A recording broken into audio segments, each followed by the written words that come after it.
സംസ്ഥാന ചലച്ചിത്ര പുരസ്കാരങ്ങൾ നാളെ പ്രഖ്യാപിക്കും. 3 മണിക്കാണ് പുരസ്കാര പ്രഖ്യാപനം. മികച്ച നടനുള്ള പുരസ്കാര പട്ടികയിൽ മമ്മൂട്ടിയും പൃഥ്വിരാജുമാണുള്ളത്. ഉർവശിയും പാർവതി തിരുവോത്തും ഉള്ളൊഴുക്ക് എന്ന സിനിമയിൽ തങ്ങളുടെ അഭിനയ മികവ് പ്രകടിപ്പിച്ചപ്പോൾ കല്യാണി പ്രിയദർശൻ ചില സിനിമകളിൽ അവാർഡ് അർഹിക്കുന്ന പ്രകടനവുമായി രംഗത്തുണ്ട്. മാനസ, നാളെയാണ് ആ പുരസ്കാര പ്രഖ്യാപനം. ഒരുപക്ഷെ വളരെ പ്രത്യേകതയുള്ള ഒരു ദിവസം.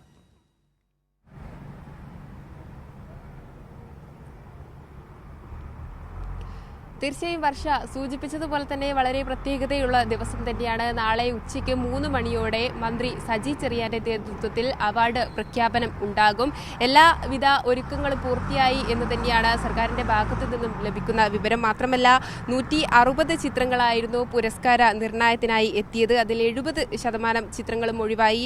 അവസാന റൗണ്ടിലെത്തിയ 40 ചിത്രങ്ങളിൽ നിന്ന് ഏറ്റവും മികച്ച 1/2 ഡസൻ ചിത്രങ്ങളിൽ നിന്നാകും പ്രധാന പുരസ്കാരങ്ങളെല്ലാം പ്രഖ്യാപിക്കുക, അല്ലെങ്കിൽ പ്രധാന പുരസ്കാരത്തിനൊക്കെയും അർഹരാവുക എന്നതാണ് ലഭിക്കുന്ന വിവരം. മികച്ച സിനിമയ്ക്കായി ഉള്ളൊഴുക്ക്, ആടുജീവിതം, കാതൽ the core, 2018, every one is A hero, Kannur squad തുടങ്ങിയ ചിത്രങ്ങളുടെ ഉഗ്രൻ മത്സരം തന്നെയാണ് നടക്കുന്നത്. ഈ പറഞ്ഞ ചിത്രങ്ങളൊക്കെയും വളരെ പ്രേക്ഷക ശ്രദ്ധ ആർജിച്ച ചിത്രങ്ങൾ തന്നെയാണ്. അതുകൊണ്ട് തന്നെ വളരെ വാശിയേറിയ ഒരു മത്സരം തന്നെയാണ് ഈ പുരസ്കാര നിർണയത്തിൽ ഉണ്ടാവുക എന്നതാണ് പ്രത്യേകത.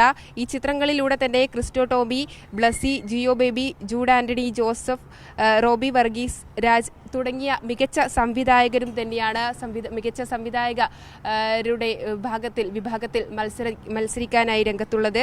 84 ആദ്യ സംവിധായകരുടെ ചിത്രങ്ങൾ പുരസ്കാര നിർണയത്തിനെത്തിയത് മലയാള സിനിമയുടെ തലമുറ മാറ്റത്തിന്റെ സൂചനയായും കൂടിയാണ് കണക്കാക്കുന്നത്. മാത്രമല്ല തിയേറ്ററുകളിലോ OTTയിലോ വരാത്ത ചിത്രങ്ങളാണ് ഭൂരിഭാഗവും. ഇതിനാകും ജൂറിയുടെ അംഗീകാരം കിട്ടുകയെന്നത് പ്രേക്ഷകർ ഏറെ ഉറ്റുനോക്കുന്ന ഒരു നിമിഷം കൂടിയാകും അത്. മാത്രമല്ല നേരത്തെ വർഷ സൂചിപ്പിച്ചതുപോലെ തന്നെ മികച്ച നടനാകാൻ മമ്മൂട്ടിയും പൃഥ്വിരാജും കുഞ്ചാക്കോ ബോബനും ടൊവിനോയും രംഗത്തുണ്ട്.